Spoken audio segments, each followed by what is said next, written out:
President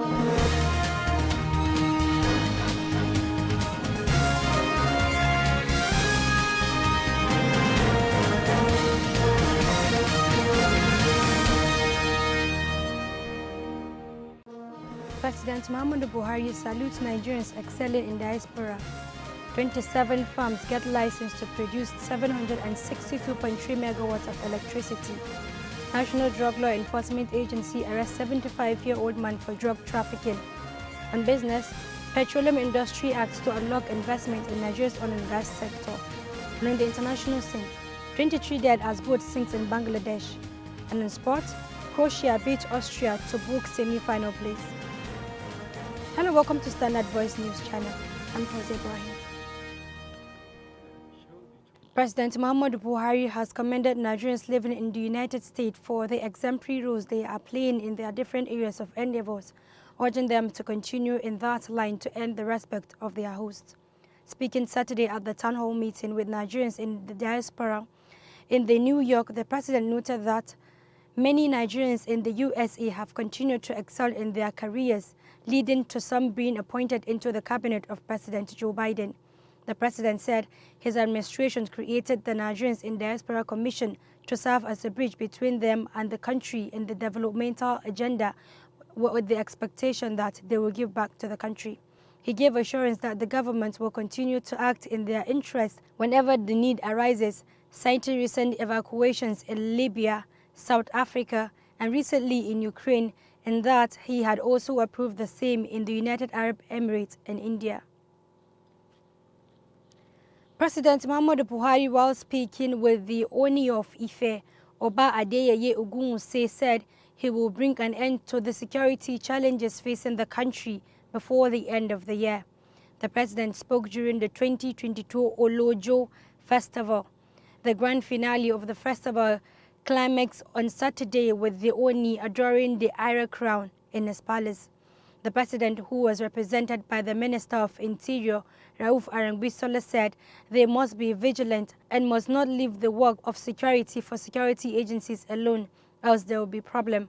He said everyone must be concerned about security, saying the government will play its part, and assured that the little areas encountering security challenges will overcome before the end of 2022.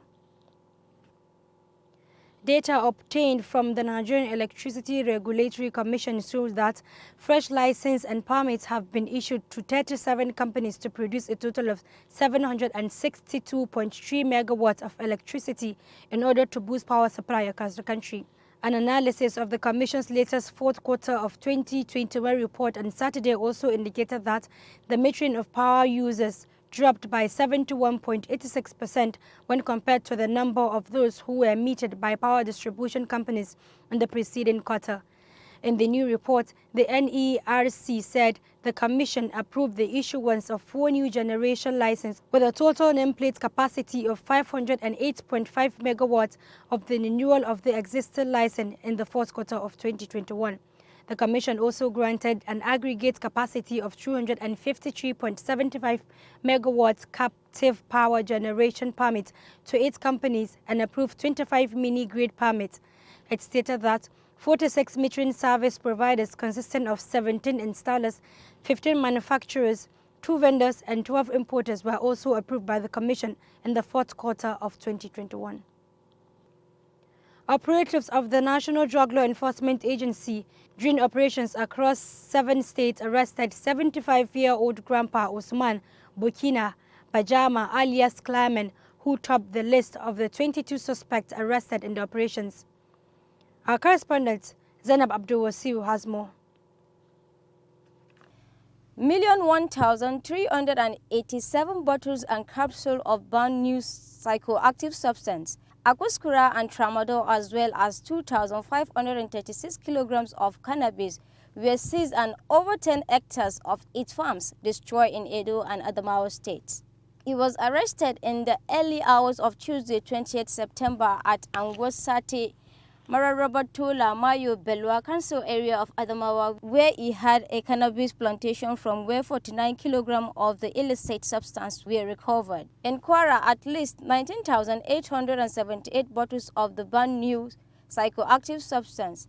Aquascura were intercepted by NDLEA operative along Ilorin-Jeba Highway on Wednesday, 21st September, and 2 suspects were arrested. Zainab Abdulwasiu reporting for Standard Voice Television.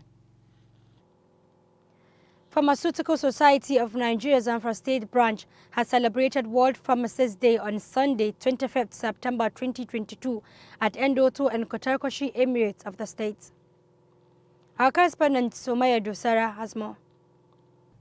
Chairman of the Pharmaceutical Society of Nigeria Zamfara State, Farm Ishaq Ibrahim Anka, said the World Health Organization set 25th September as the World Pharmacist Day. According to World Health Organization, they designated dates for all, most of the professional associations like ours and some diseases. They designated a date for such association and some of the diseases that are terrible to the society. And most of the associations that normally bring a lot of development to the society, or they normally assist or help in terms of humanitarian. Pharmaceutical Society of Nigeria is a long-serving association which was established since 1938, and we are with community, we are helping the community, and that's why the World Health Organization designed a date. Every 25th of September in every year is a date to celebrate the Pharmacist Day. Farm Anka said the Pharmacist Day was set aside to show the world that pharmacists exist and to sensitize the general public on the importance of consulting pharmacists before taking medications. The society has also donated some medications to Endoto and Kotokoshi Emirates for pregnant mothers and children.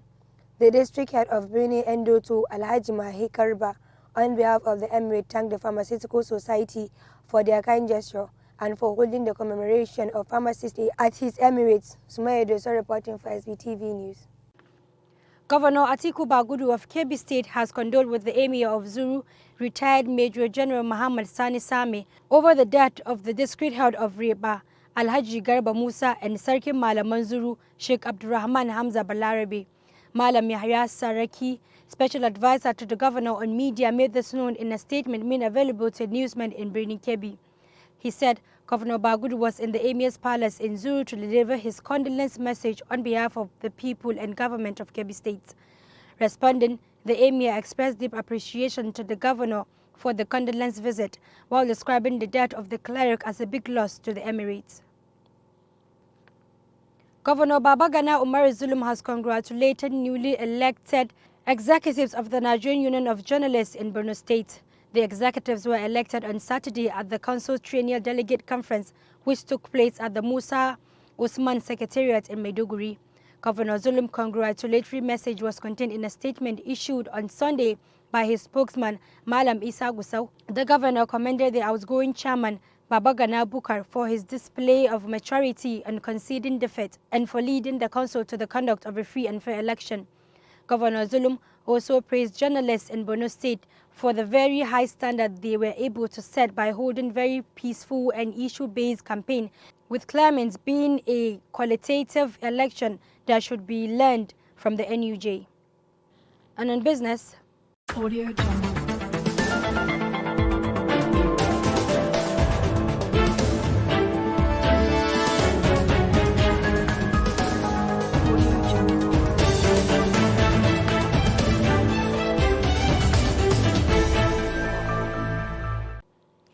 the Minister of State Petroleum Resources, Timi Silva, said the desire to surmount the challenges bedeviling the oil and gas sector led to the enactment of the Petroleum Act industry.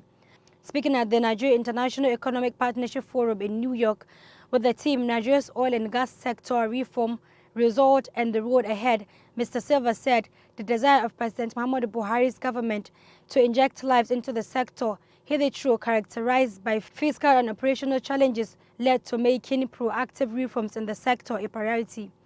The minister said the enactment of the Petroleum Industry Act in August 16, 2022 was a watershed moment for the nation, the industry and all stakeholders alike. The move also signaled the beginning of a more conducive environment for investment output, industrial and national growth, while also addressing legitimate grievances of resources-host communities most impacted by resource extraction operations. And on the international scene,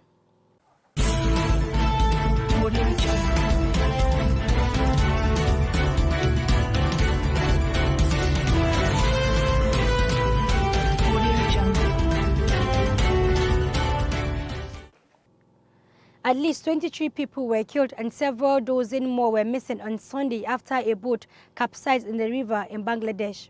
Police said the boat was packed with up to 50 Hindu pilgrims traveling to a centuries-old temple when the vessel suddenly tipped over and sank in the middle of the Karyoto River near the town of Boda in northern Bangladesh. Both tragedies caused by poor maintenance and overcrowding are common in Bangladesh, a poor nation crisscrossed by rivers. And on sport, over to Umukoso Mohammed.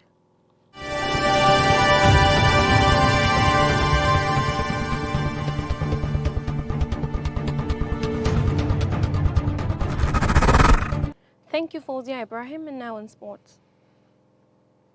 Croatia had progressed into the semi-finals of the 2022/2023 UEFA Nations League after defeating Austria 3-1 in their final game in League A Group 1 on Sunday. Croatia beat Denmark to the last 4 spots despite the later beaten World Cup and Nations League champions France 2-0. Real Madrid midfielder star Luka Modric gave Croatia the lead in the 6 minutes, but just 3 minutes later Christopher Baumgartner equalized for Austria. In the 69th minute, substitute Marko Livajev put Croatia 2-1 ahead before Dejan Lovren added the third goal on 72 minutes. And at the Parken Stadium in Copenhagen, first half goals from Kasper Dolberg 34 minutes and Andreas Olsen 39 minutes gave Denmark the win.